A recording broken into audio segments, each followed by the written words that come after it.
Hello, I am on the Aiata stand here at Dusseldorf, and we have this world premiere for you today, which is the Sunfinder 50 you see behind me. I'm down on the ground because we have the luxury of seeing the underwater sections, and they are quite interesting, so I'm just going to walk around that before we actually jump aboard and have a look. So let's start here at the bow, and what you first get hit with is this fabulous flare. And you've also got some really serious chines down there to deflect spray. But let's just wander down the side, because you've also got a twin stepped hull. I'll just show you under there. There's one there and one there.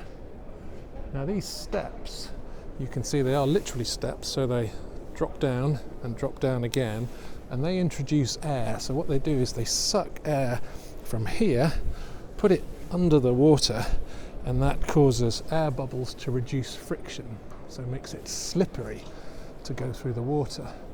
But just have a quick look up top from down here. Now what you do notice is this cutout section here, because that's a fold down balcony, and if we just stick our noses under here, you can see this amazing mechanism, because that's actually a high-low platform. So let's jump up and have a look at the boat, because it is quite spectacular. And what we're met with is this transom, which, as we say, is high-low. And what you will see on this boat is there is no shortage of storage space. But as we jump aboard, hidden under there are three 400 horsepower Mercury outboards, which give a top speed of 45 knots for this 50-foot boat, which is no slouch. And then on top of that, so this space isn't wasted, we have a really nice and large sun pad. But let's just jump up here and have a look. Now you will see here 3 steps, and as this platform drops down, those 3 steps panels form into a staircase. So you just step down from there to here.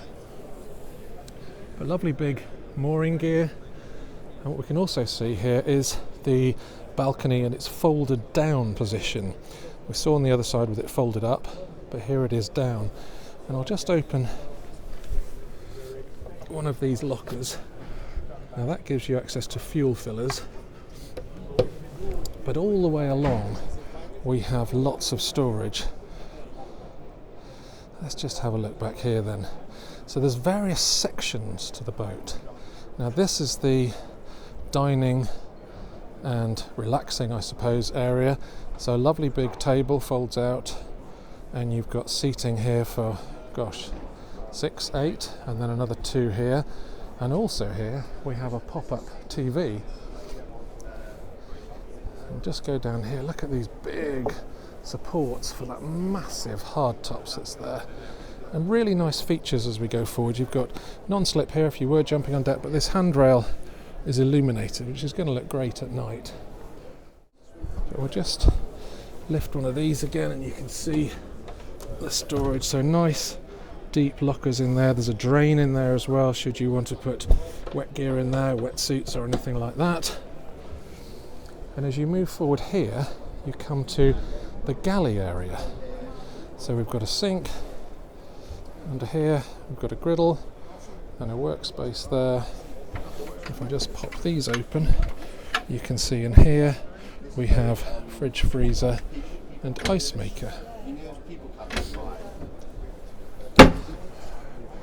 So let's just go forward onto the side deck, and what we notice is very high sides. I'll just show you where I'm up to here. So not quite my waist, but getting there. And the bow begins to flare that we saw at the front there. I'll just look back. Got a great sun pad there. We've got a bimini on these slot-in poles. This is obviously removable on those carbon poles. And again, we've got these really cool illuminated handrails. It's going to look amazing at night. And we've got those funky pop-up lights that just drop down into the deck. And there you see that sort of square bow by virtue of the flaring that we saw at the bow. Up here, a really good sized dining area again. So what, seat 6 there and a couple more here. So plenty of space. It's not a squished in area, and that's partly due to the fact that we've got that big square bow. It doesn't just go to a point. But this is ideal if you are moored stern to.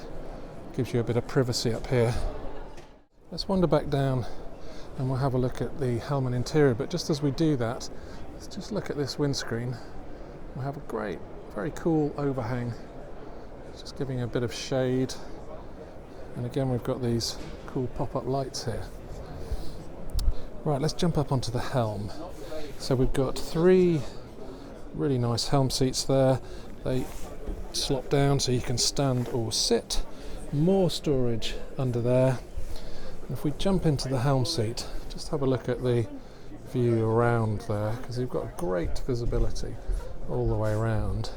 And we'll just have a look at the Helm. So we've got these 2 huge screens here.